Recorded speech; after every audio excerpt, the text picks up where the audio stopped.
Olá, muito feliz em tê-los aqui conosco. Estamos iniciando mais um Economia de Primeira, aquele programa que você já sabe, que tem vida inteligente na TV.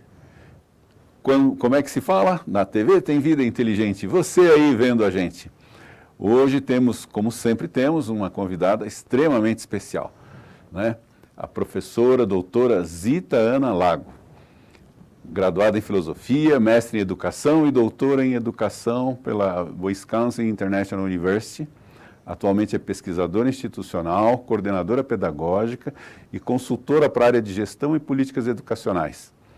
Então é com muita alegria, com muito prazer que eu recebo aqui doutora Zita Lago, né, minha amiga, há muito tempo que a gente milita na área de educação. Então eu queria que antes de formularmos aqui algumas perguntas mais específicas, você falasse um pouquinho sobre a tua experiência como professora, sobre o que te levou a abraçar essa carreira, né? Se foi aquela decisão pessoal vocacionada ou se foi alguma pressão, às vezes familiar, etc. Perfeito, Daniel. Uma alegria grande estar com vocês, ter essa oportunidade de participar desse programa que você cultua e faz com tanto carinho, com tanta expertise e competência, né? E a nossa amizade também nos permite trocarmos algumas ideias que, de repente, nos aproximam, né? Você na sua área da economia, eu na área de educação, mas queiramos ou não, são áreas próximas, porque a economia não se faz sem educação e a educação não se faz sem a economia necessária, né? Então, o que eu gostaria de te dizer com relação à minha experiência? Eu milito na educação desde os meus 14 anos, quando eu entrei a primeira vez em uma sala de aula e talvez sem a maturidade física, biológica e quiçá intelectiva, eu ousei dar aulas para um grupo de alunos no antigo 5º ano, né, que seria o antigo admissão ao curso primário, segunda etapa, que seria uma espécie assim de Enemzinho para ingressar, né? Isso era do tempo da admissão, então? Do tempo da admissão, do livro ginasial, né? do ginasial, de admissão ao ginasial. Eu tive meu início da atividade educativa numa escola como essa e, surpreendentemente, eu tinha alunos mais velhos do que eu. Eu tinha 14 anos, estava concluindo o ensino médio, ou então segundo grau, né? E, enfim, iniciei a carreira a partir daí e quando eu fiz esse trabalho, eu pensei, eu acho que é por aqui que eu vou, né? Então, o meu sonho inicial era cumprir o curso de Direito e eu ainda vou fazer o curso de Direito. Com certeza. Eu já falei que assim que sair o Direito em EAD, eu vou cumprir esse curso, né? Então, mas enfim, eu optei pela filosofia como formação de base, mas sempre a filosofia olhando para a questão educacional, né? E me encontrei muito bem, encontrei excelentes profissionais que trabalharam, que me conduziram para essa área da filosofia, onde eu trabalhei praticamente até me aposentar, mas uma aposentadoria relativa, porque eu nunca trabalhei tanto como depois de aposentada. Que maravilha. Depois de aposentada, abriram-se alguns espaços diferenciados. A partir desse trabalho na educação, na antiga educação primária, com 17 anos eu fiz o primeiro concurso público. Por que 17 anos? Porque foi o último concurso que não tinha idade mínima para acesso. Olhem umas historinhas aí que ficam nos bastidores, né? Passei classificada em primeiro lugar no estado do Paraná, assumi, fui nomeada pelo então governador da época, Paulo Pimentel, que me entregou o título de professora primária nível 14 no Palácio do Governo. Meu amigo até hoje, eu tenho uma admiração muito grande pela pessoa do ex-governador, né? E tenho, enfim, eu trabalhei uma época, mas de repente eu não me encontrei dentro do ensino público. Eu vi que não era ali a minha vocação real. E eu optei por pedir minha demissão. E não fui demitida até hoje, porque quando eu fui fazer minha aposentadoria, eu fui contar o tempo e lá eu encontrei que eu ainda estava sem a minha portaria de exoneração, né? Mas, enfim, aí eu comecei a atuar no ensino privado, trabalhando com as faculdades em Palmas, Paraná, né? Fomos fundadores, minha família, muito colaboradora da igreja, porque era do bispado a faculdade, e lá eu militei durante praticamente 40 anos, né? Trabalhando com a filosofia, trabalhando com a pedagogia, pedagogia, e de forma muito especial nós criamos lá curso de mestrado, eu atuei nele também, no estricto senso, no lato senso, e viajando por esse Brasil afora. Aposentada, eu resolvi vir morar em Curitiba, eu sempre tive vínculos muito fortes com Curitiba, meus filhos nasceram aqui, e eu resolvi vir para cá, porque à época também a instituição lá estava em uma fase muito crítica, enfim, e eu vim morar aqui. Aí comecei a atuar, sempre atuei vinculada com trabalhos vinculados com o IBPEX antigo, com a Uninter, participei, e atualmente eu estou sem um vínculo efetivo, até por uma questão de escolha pessoal,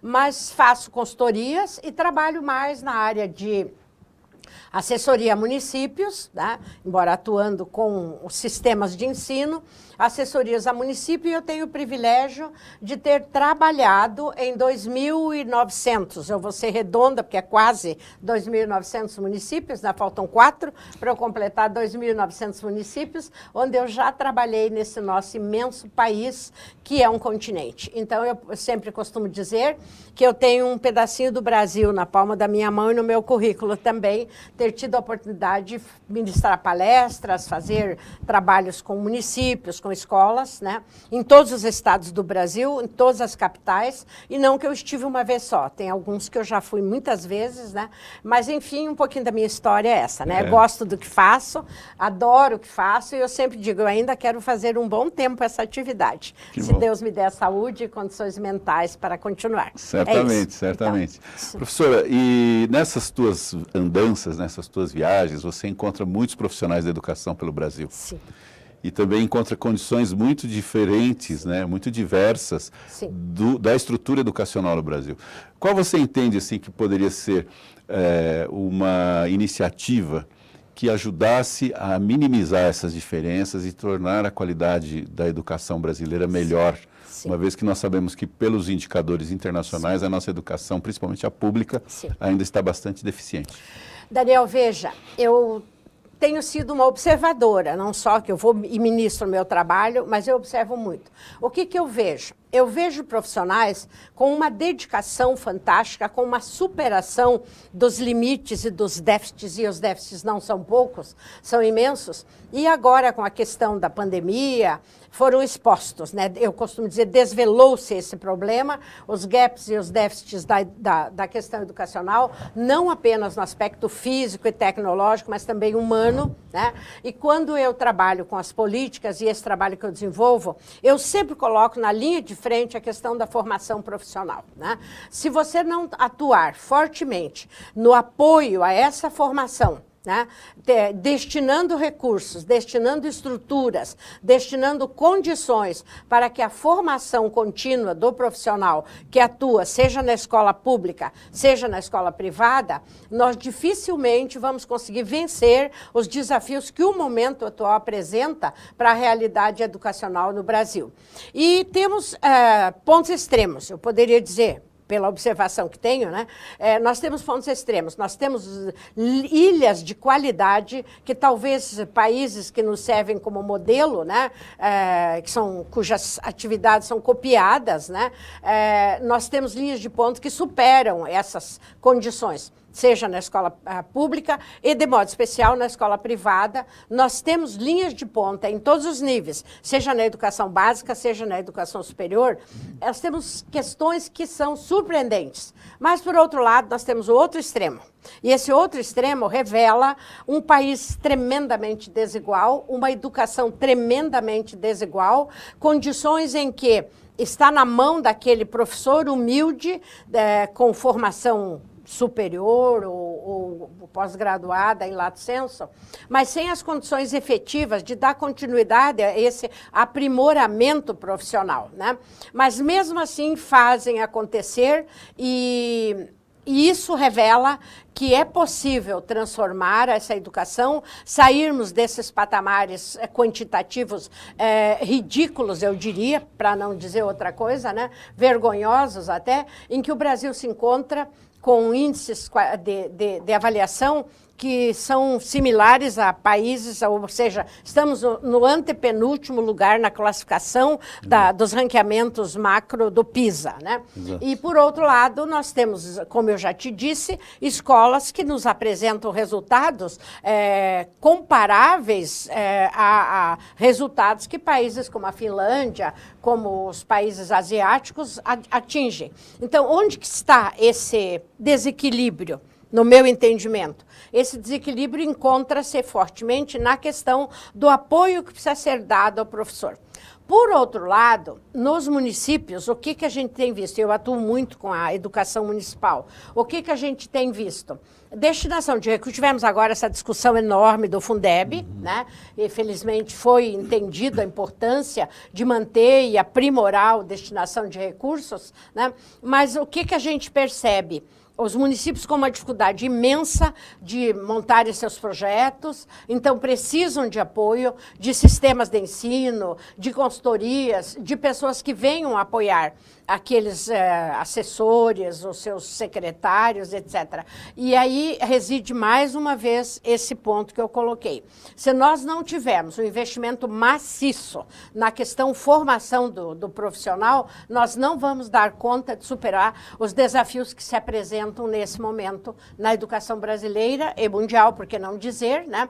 Onde agora os requisitos de competências que são exigidas são muito mais complexas, não difíceis, mas complexas, porque vai inserir e exigir que nós estejamos inseridos no contexto tecnológico. E aí a gente vai ter mais uma vez presente o distanciamento entre a formação inicial e o mundo prático da escola, né? Então, se a gente observar, e eu sou uma profunda crítica desse aspecto, né? Embora atue no ensino superior também, né? A questão tecnológica não é abordada na formação, com raras exceções. Então, a necessidade que se passe a trabalhar a formação tecnológica desses profissionais que atuam na educação básica, lá na linha de ponta, né, para a educação infantil, para o ensino fundamental e também para o ensino médio, é preciso que se trabalhe muito bem a educação tecnológica. É por aí que eu vejo o caminho. Muito bom, professora. No começo da sua fala, você comentou a importância da educação para a economia e a importância da economia para a educação. E você falou agora da defasagem em termos de formação voltada para a questão do mundo tecnológico que nós vivemos. Há um outro movimento que eu percebo, que tem muito a ver com a economia, que é uma impulsão do conceito de empreendedorismo para as crianças e adolescentes, né? Principalmente no ensino médio, há uma preocupação em criar disciplinas ou uma formação empreendedora. E eu gostaria de perguntar justamente isso. Você vê como viável, dentro do sistema e da estrutura que nós temos, e da defasagem qualitativa que os professores são, eu diria até vítimas, né? Porque, e a precariedade da disponibilidade de aparatos tecnológicos, você vê como viável que se imponha para os jovens uma formação empreendedora? Porque eu penso que para o mundo que nós estamos enfrentando, cada vez mais o domínio das tecnologias, né, e a capacidade de articulação se faz necessária para a atividade de empreendedorismo, principalmente, né? Com certeza. Então, a minha pergunta seria nesse sentido. Você concordaria com isso e qual que seria a sua percepção sobre esse tema? Veja, durante muitos anos eu auxiliei muitos municípios, por uma questão ética, não vou citar este ou aquele, mas eu persigo estudos, tenho obras escritas, inclusive na área da educação em tempo integral. Educação em tempo integral não é a mesma educação integral que está apontada hoje na Base Nacional Comum Curricular. Mas nesses projetos de educação em tempo integral, que eu assessorei municípios e até estados, né? E geraram os trabalhos, geraram obras, geraram orientações de tese e tal, projetos de educação inovadora. Talvez não se falasse ainda de inovação como se fala hoje, né? Mas projetos da educação inovadora, projetos voltados ao empreendedorismo, foram, assim, linha de ponta quando a gente pensava esses projetos e sugeria a questão da educação, da escola em tempo integral, né? Que depois teve programas governamentais em termos macro que implementaram esses projetos, né, de educação em tempo integral. E hoje, embora a Base Nacional Comum Curricular não fale da educação em tempo integral, mas sim da educação integral, ou seja, olhar o sujeito que se educa e aquele que o educa na sua integralidade, sob todos os aspectos constitutivos da sua condição humana, né? E o que eu vejo? Eu vejo que é importante, e há críticas muito fortes por parte de alguns setores, né, com relação ao que a Base Nacional apresenta. Mas o que eu vejo? Eu vejo que a educação olhada sobre o prisma da inovação, da tecnologia, que agora é extremamente necessária e indispensável. E é fundamental que nós pensemos essa educação empreendedora, porque se o jovem não tiver esse estímulo para entender que ele precisa formar-se sim, para quê? Para o mercado de trabalho, para um espaço que lhe dê condições de sobrevivência digna, para condições outras que a educação subsidia a ele, não apenas a sua formação pessoal, mas a sua formação no âmbito social, no âmbito emocional, no âmbito tecnológico, no âmbito financeiro também, né? E aí entra a questão do empreendedorismo. E eu vejo que é importante. Eu não diria que seja uma disciplina, mas eu diria que podem ser, e interessante, porque na Base Nacional Comum Curricular, que é hoje, digamos assim, a bíblia da educação, né? Todas as escolas, todos os níveis, sejam infantil, fundamental e médio, seguem hoje o catecismo da Base Nacional Comum Curricular. Tiveram que montar seus projetos pedagógicos, que de alguma forma agora sofreram solução de continuidade por conta do que passamos e estamos passando em 2020, mas os projetos devem seguir as dinâmicas que estão postas na Base Nacional. E lá não se fala dessa questão, mas quando se fala da educação integral do sujeito, eu pressuponho que esses aspectos façam parte, né? Porque como é que o menino vai poder dizer que ele vai desempenhar uma atividade, vai ter uma competência para tal? E interessante, porque nós temos 4 competências das 10 básicas que são fundamentais para o ensino fundamental e, de certa forma, para o ensino médio. Nós temos 4 delas que nos falam sobre a premissa da tecnologia, né? E nós tivemos a Base Nacional aprovada em 2017 e depois 2018 para o ensino médio, né? Final de 2018, 2019, já teríamos que estar trabalhando a formação docente para essas competências, né? Mas, infelizmente, com essas dificuldades que ocorreram, e agora com 2019, esses processos foram assustados e a gente aguarda para 2021 ver o que nós vamos ter pela frente. Então, quando eu percebo essa profundidade do que se fala em termos das competências, eu penso que a educação para a inovação estaria profundamente ligada às questões tecnológicas necessárias, fundamentais e que exigem realmente que se olhe esse cuidado. E fazer uma educação financeira voltada para essa produtividade, para essa formação para o mundo competitivo que o menino e o jovem precisam apresentar, sobremaneira vai necessitar que se fale dessa educação para o empreendedorismo. Muito bom. Professora, nós vamos agora fazer um rápido intervalinho, né? Lembrando sempre aos nossos espectadores que na TV existe vida inteligente, que é você aí vendo a gente. E voltamos em instantes.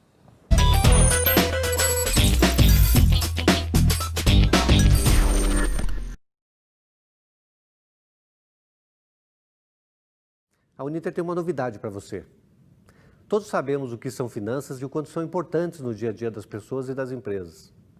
Mas o que dizer das novas fintechs, crowdfunding, entre outros termos e conceitos que surgiram recentemente na nova economia, agora mais digital do que nunca? Inteligência artificial, Big Data, e-business e e-commerce, internet das coisas, compliance, entre muitas outras especialidades, é o que oferecemos no nosso novo curso de blockchain, criptomoedas e finanças na era digital. A novidade ainda é que dividimos os cursos em 2 perfis de formação. O de gestor financeiro digital, profissional que administra as finanças de toda e qualquer empresa por meio da tecnologia, propondo mudanças e dinamismo no mercado de pagamentos, financiamentos, faturamento e investimento por meios digitais e com toda a tecnologia disponível.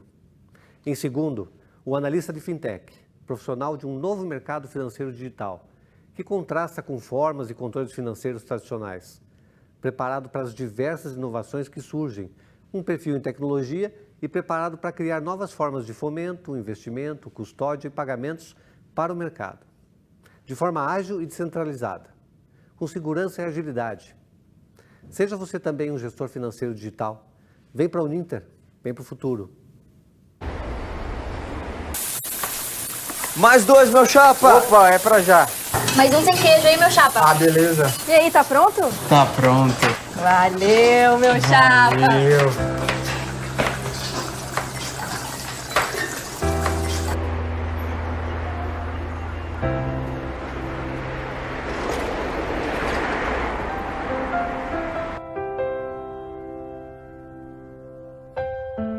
Tá muito complicado pra mim. Calma, pega o multímetro, vamos de novo.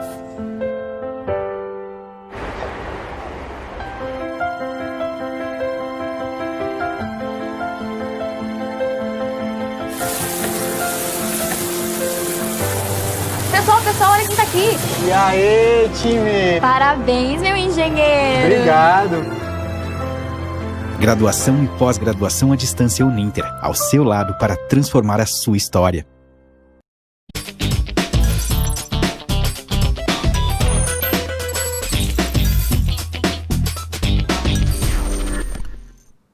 Olá, estamos de volta com muita alegria recebendo a professora doutora Zita Lago, especialista em educação.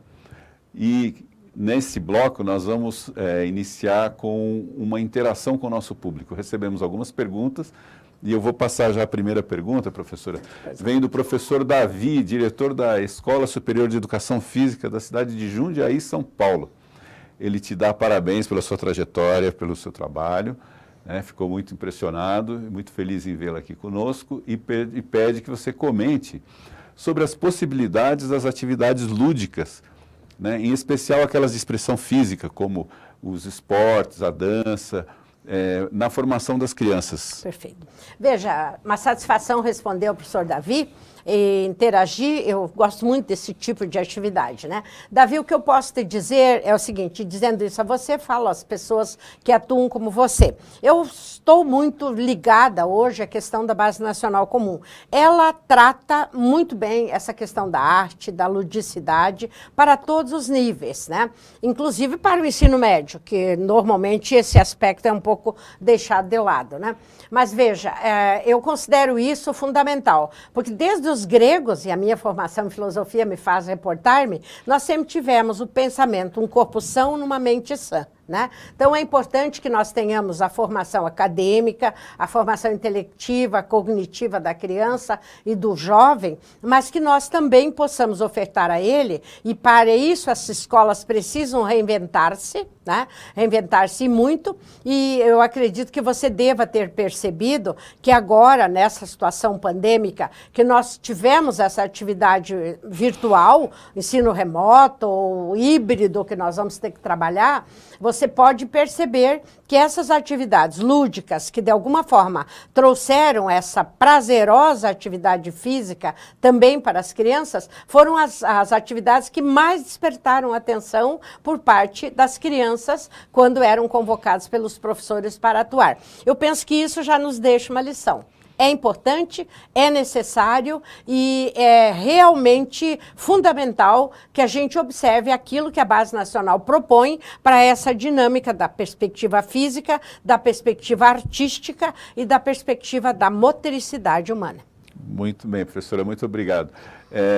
Inclusive, só para completar, o professor Davi ele tem uma atividade agora durante a pandemia de convocar as crianças semanalmente para aulinhas de karatê e outras práticas físicas Sim. bem interessantes. Sim, e se reinventaram para Sim, fazer isso, exatamente. né? Porque, de repente, aquela atividade que ele fazia no cotidiano, na convivência, ele recriou e fez isso com muita competência. E faz num ambiente de recreação, é um negócio bem interessante. Muito bom isso. E é muito bem, assim, o nível de acesso é muito bom. A segunda pergunta, professora, vem de uma colega nossa, conhecida aqui, que é a professora Érica Lotz, né, que está muito feliz em vê-la aqui no nosso programa, e faz a seguinte pergunta. Com relação à questão de... quais as suas dicas, na verdade, é a pergunta que ela faz, para que crianças e jovens desenvolvam valores humanos e tenham assim, senso de alteridade e de colaboração. Então ela entende que falta um pouco disso, principalmente nas crianças e nos jovens da atualidade, né? Então o que você entende que poderia ser, colaborar para que nós conseguíssemos levar para as crianças, os jovens, os adolescentes, esse senso de alteridade, né? Muito bom responder para ele, que é uma pessoa a quem eu tenho uma grande estima, convivemos bastante também, né? Fico muito feliz de saber que você está conosco aí nessa dinâmica, né? Então, veja, Érica, como que eu percebo? O alter é aquele que é o meu outro, o alter é aquele que me vê.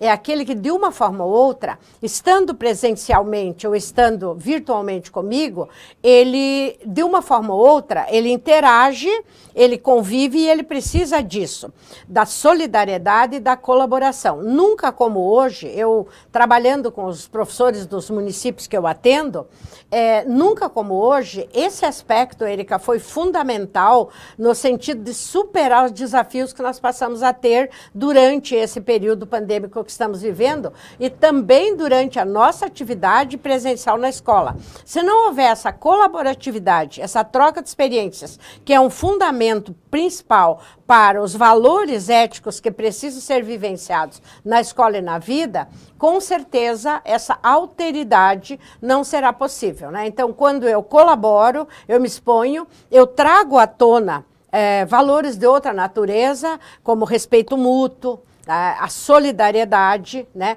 que são valores fundamentais, a compreensão do outro, que são valores fundamentais para que a gente possa realmente ter um humano mais humano, como nos aponta nosso querido mentor espiritual e também pedagógico, Edgar Morin, né? Se não houver essa compreensão mútua, nós não teremos uma sociedade solidária e mais humana. Então é importante demais, e a sua pergunta foi fundamental para que a gente possa verificar. Entre as competências que a base comum propõe, está a competência dessa troca, dessa permuta, dessa solidariedade, e isso é fundamental não só entre os alunos, mas também entre nós, docentes, seja do ensino superior, seja da educação básica.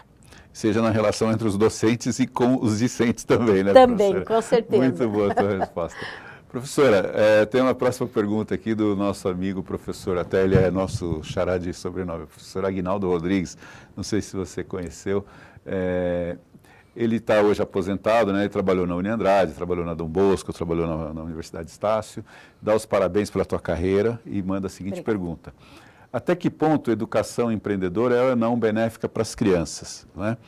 E o que você pode comentar sobre professores que tenham algum tipo de deficiência, no caso do professor Aguinaldo, inclusive, ele por uma questão médica acabou perdendo 90% da visão, né? Sim. Então ele pergunta assim, por que não há uma inserção maior de professores que venham a sofrer algum tipo de limitação física, mas que a sua capacidade intelectual, cognitiva está em perfeitas condições e pode ainda ministrar e exercer o seu trabalho.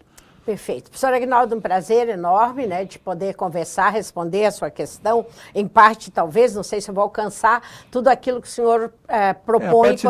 Desculpa, a parte de empreendedorismo, acho que você já respondeu lá no primeiro bloco, sim, né? Sim, eu passo Mas isso, essa né? parte que diz respeito a... Veja, como eu penso, professor Aguinaldo, é muito triste a gente ver que, apesar de termos um discurso inclusivo, e nós temos o discurso inclusivo, apesar de termos documentos que respaldam e reforçam a importância dessa educação inclusiva, nós temos preconceitos para com determinadas práticas que determinados professores devam executar. E a gente vê como muito comum profissionais que se aposentam, né, dentro do seu prazo de direito de aposentadoria, mas têm ainda um contributo muito grande para oferecer à educação brasileira e, de repente, essas pessoas são deixadas de lado e são negligenciadas em suas competências que podem, sim, contribuir muito, inclusive pela experiência que tem dos déficits físicos que possam passar a ter, que é de mobilidade ou de alguma situação.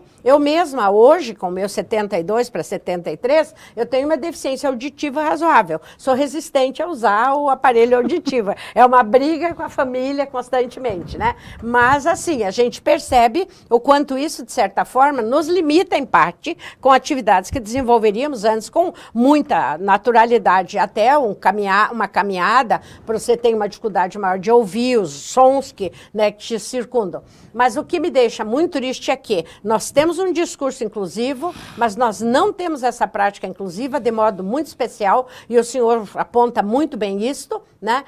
Nós não temos essa prática inclusiva com relação aos professores, que de uma ou outra forma são limitados em algumas das suas condições físicas, né? Então é importante também que se trabalhe isso, por que não? Né? Precisar incluir isto na inclusão que se propõe. Muito obrigado. Professora, tem mais uma perguntinha de mais lá. Uma jovem professora, a professora Alana Peters, né, se diz inspirada pelo teu exemplo, né, tanto como professora quanto, por exemplo, para as mulheres, para as meninas, né, e pede que você explique a importância da participação política de professores, especialmente as mulheres professoras. Como eu sei que você gosta muito de política, acho que essa pergunta veio sob medida, né?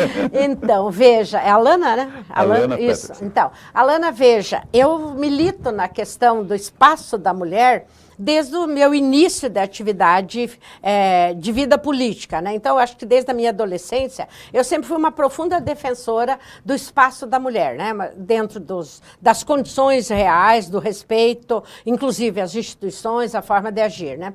O que eu diria para você? Se nós temos hoje, e são pesquisas da ONU, que nos apontam que nós temos 450 milhões de meninas fora da escola, ou que tenham apenas frequentado até o 4º ano primário, isso revela que o espaço da mulher ainda está muito aquém de ser preenchido como deve ser, né? E que a mulher ocupe realmente o seu espaço, com a dignidade, o respeito, aquilo que lhe é inerente pela sua condição de ser a geradora de vida. Né? E outra questão que me preocupa muito, nós temos ainda uma sociedade extremamente preconceituosa para com o espaço da mulher, inclusive na política. Por que nós precisamos ter cota para a mulher? Se nós temos um artigo 5º da Constituição que diz que nós somos todos iguais perante a lei. Né? Mas tudo bem, se não há outra forma de fazer a inserção real da mulher na vida política, que seja pela cota, mas que nós avancemos nisso. Essa é uma discussão que merece avançarmos muito com relação a isso. E nós precisamos conquistar esse nosso espaço, né? Pela competência. Vejo o grande número de professoras, mulheres, seja na educação básica e hoje na educação superior, embora o número de homens lecionando na educação superior ainda é maior do que o número de mulheres, mas se você perceber para o avanço no lato sensu e no stricto sensu, o número de mulheres é muito maior hoje. Muito maior. Né? É muito maior. Então, isso revela que a mulher está ocupando esse espaço, mas ela ainda precisa de uma organização maior, de formas de representatividade maior. Não vou dizer que só a lei vai resolver, mas eu penso que na vida prática nós precisamos ocupar o nosso espaço. Né? Isso eu venho dizendo às minhas netas, isso eu digo à minha filha, e felizmente eu fui bem sucedida nesse aspecto. Né? Digo às minhas alunas, sempre quando eu me apresento aos meus alunos, eu digo a elas, né? Não é pelo fato de ser mulher ou deixar de não ser mulher aqui, que eu vou deixar de ocupar o espaço que me é dado. Né? Claro. E a gente vai ocupar esse espaço com garra, com competência, com respeito, né? Com práticas que efetivamente revelem quem somos, e é assim que a gente vai conseguir fazer as coisas acontecerem. Muito bem. Temos ainda mais uma pergunta para concluir o nosso tempo de interação aqui. Pois não. Essa vem do professor Frederico. Ele é inspetor licenciado da Guarda Municipal, né? E também te felicita pela carreira e pergunta o seguinte: de que maneira as corporações policiais podem colaborar para diminuir as ocorrências e episódios de violência em escolas, principalmente no segundo grau, onde tem havido recorrentes casos de agressão e intimidação e ameaças a professores. Então, ele fala especificamente da violência dentro de sala de aula, né? Além da violência no entorno, que a gente sabe que existe também aquela via específica. Nós vivemos uma sociedade violenta. Infelizmente. Né? Nós não vivemos uma sociedade onde harmonicamente as coisas aconteçam. Nós vivemos uma sociedade onde a violência impera. Basta você ver as mídias oficiais também dando um reforço muito grande a essa condição, constantemente citando fatos, né? E a escola reflete a sociedade. E a escola reflete uma sociedade violenta. E uma sociedade violenta impacta uma escola que se organiza dentro dessa realidade, né? Então, uma educação para a paz, e nós temos hoje programas muito interessantes que levam a essa discussão, né? Penso que seja importante não só a repressão, mas a educação desde a base, desde a educação infantil, e aqui entra um papel muito forte da família, porque não dá para você falar da educação formal ou informal se você não trouxer a família para o processo. E na família, nós vimos agora, durante esse processo de reclusão social que a gente está vivendo, a gente vê a quantidade do aumento dos índices da violência dentro das famílias, e de modo especial contra a mulher e contra meninas. São dados que não cabe aqui eu colocar percentuais, mas que merecem ser observados pelas autoridades. E esse reflexo vai se dar, e se dá dentro da escola, né? E às vezes a escola trabalha no nível da repressão, né? Eu tenho um filme lá dos velhos tempos que eu costumo recomendar aos meus alunos que procurem assistir. E eu vou tomar a liberdade de recomendar. É um filme chamado Ensina-me a Crescer. É um filme dos velhos tempos, ainda é em preto e branco, mas ele nos dá algumas lições muito importantes sobre o papel da escola e o papel da família, e também das devidas instituições sociais e educativas que nos mostram como a gente precisa agir. Talvez a escola tenha que se reaprender com relação a essa questão da violência e do desrespeito para com o professor. Professora, adorei sua participação aqui, as suas respostas ao nosso público. Agradeço àqueles que participaram. Vou pegar carona na indicação do filme, vou fazer uma indicação também. Pois não. Um filme lindo chamado Como Estrelas na Terra, um filme indiano. Você conhece o filme? Então eu sugiro aqui para o nosso público também, que tem tudo a ver com a área de educação. Muitos filmes bons aí muitos que nos filmes ilustram, bons, exatamente. Né? Mas então, acho que esses dois aqui que a professora indicou e esse que eu estou sugerindo já ajuda. Já vai melhorar bastante o nosso repertório sobre temas da educação. Vamos fazer mais um intervalinho, né? O programa está maravilhoso, o tempo corre demais. E lembrando sempre, na TV existe Vida Inteligente, que é você aí vendo a gente. Só um instantinho, já voltamos.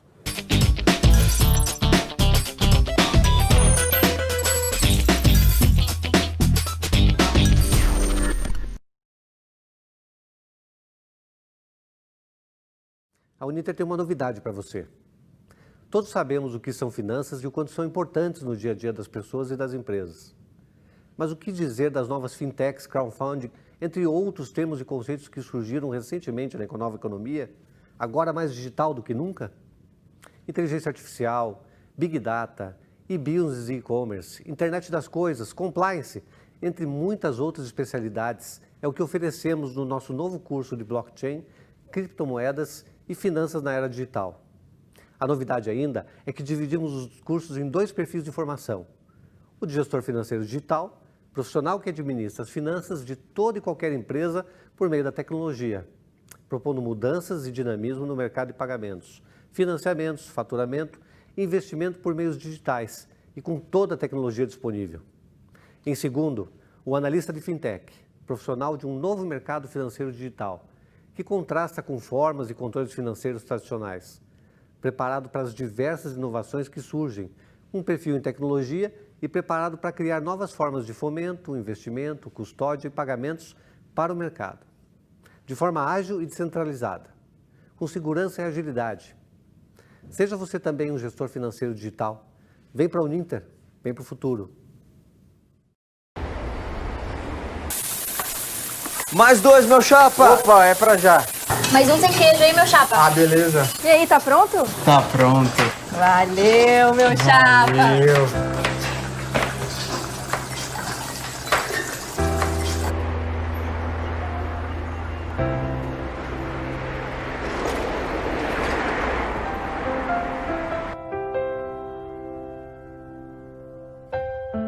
Tá muito complicado pra mim. Calma, pega o multímetro, vamos de novo.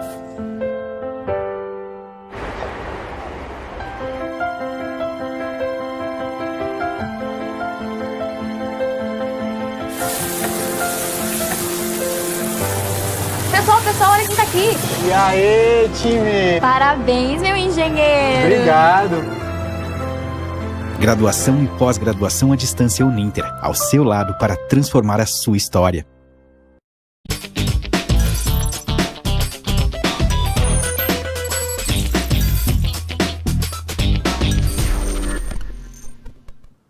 Estamos de volta para o nosso último bloco e lembrando sempre, na TV existe vida inteligente. Você aí vendo a gente, é uma felicidade para nós tê-lo aqui.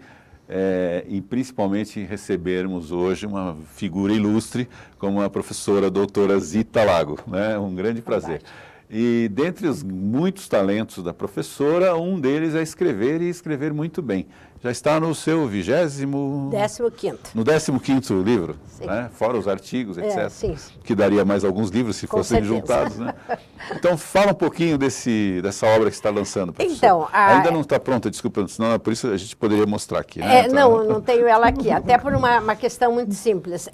Foi um material que eu produzi para um curso, né, coincidentemente da Uninter, né, e para um curso de pós-graduação, e esse material foi transformado em um livro, e ele trata de ética e transparência na educação, na gestão pública, desculpe, né? É o segundo livro que eu escrevo nessa área, e ele foi muito bem recebido pelos alunos, e a editora optou por transformá-lo em livro. Então, eu não tenho ainda ele em mãos ainda, mas fiquei muito feliz com a ideia, porque dentro dessa obra, eu trato da formação do profissional que, de uma forma, atua na administração pública e que ele precisa, acima de qualquer forma, ter esse princípio ético muito fortemente presente para que ele possa cumprir todos os requisitos que são fundamentais para a estrutura cotidiana da vida prática dentro da gestão pública. Então, olhando para o gestor, para o funcionário, para os colaboradores, para aqueles fornecedores que, de uma forma ou outra, atuam dentro da gestão pública. E a importância de cumprir a lei de transparência, que ela é fundamental, embora pouco conhecida, pouco estudada e pouco aplicada ainda no Brasil. Nós estamos cotidianamente vendo casos que nos assustam aí com relação a isso, né?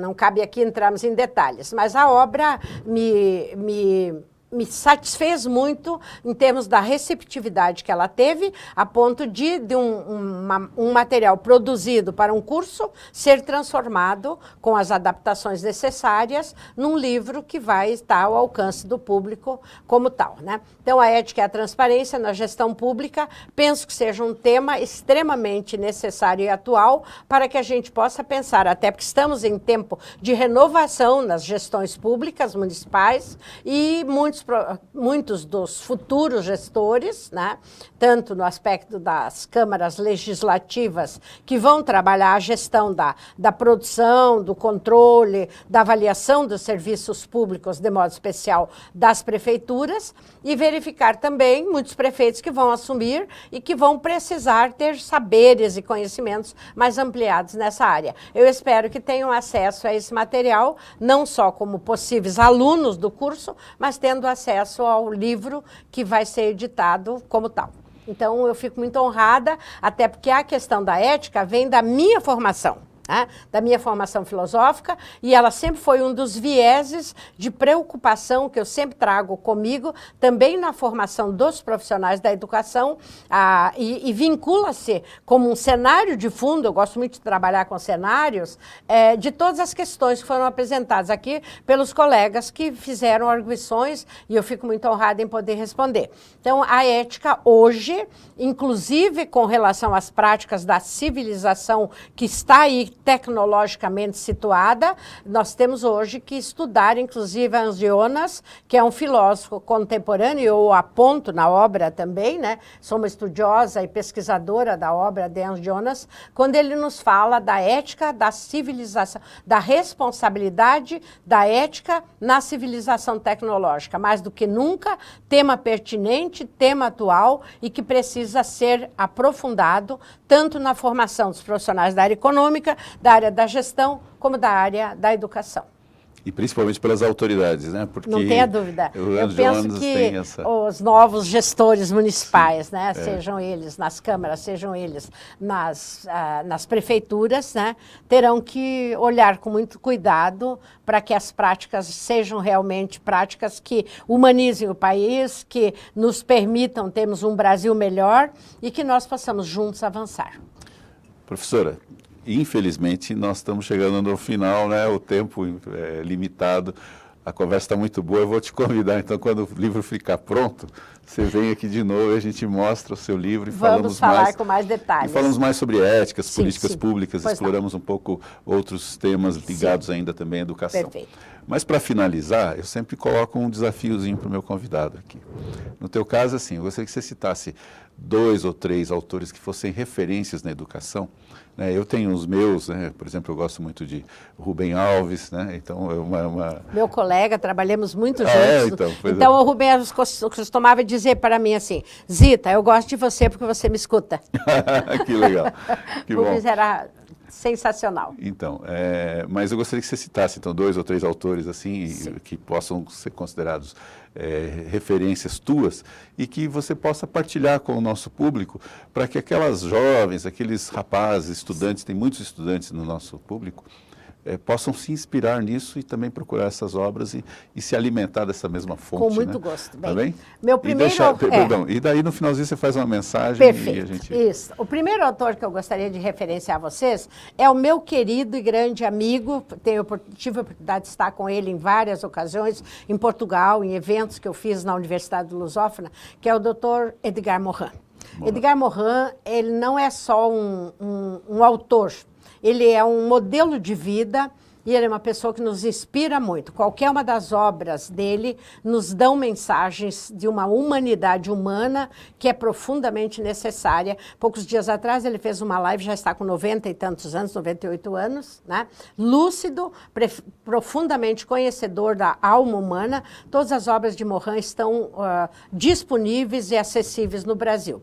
Segundo autor que eu gostaria de referenciar, já me reportei, Hans Jonas, que é o autor da Ética na Civilização, da Responsabilidade da Civilização Tecnológica, é uma obra. Mas nós temos muitos pesquisadores e muitos artigos publicados sobre a obra de Hans Jonas e é extremamente importante que no momento atual a gente conheça mais a fundo aonde que a gente vai estar e as responsabilidades que vão recair sobre nós, educadores e formadores de pessoas, com relação à responsabilidade do que virá para essas gerações que estão vindo e até que ponto nós temos autoridade para tomar decisões hoje sobre o futuro desses jovens, né?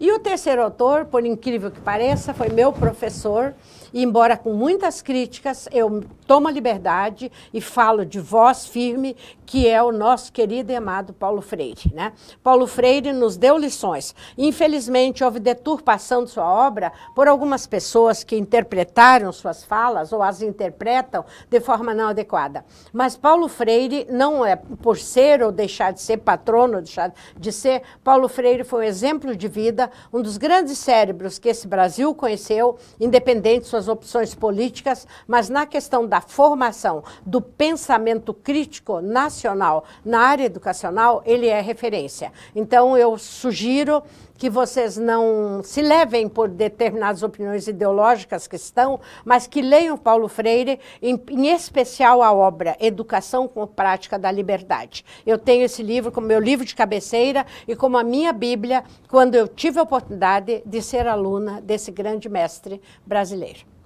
Professora, eu agradeço demais a tua presença. Eu quero aproveitar uma carona de novo na tua fala e dizer que essa questão ideológica que você colocou aí rapidamente sobre o Paulo Freire, nós enfrentamos na economia, principalmente quando nós usamos referências como a de Celso Furtado, que completaria 100 anos em julho passado, se estivesse entre nós, e fizemos aqui. Na verdade, esse programa nasceu como uma homenagem ao centenário do Celso Furtado.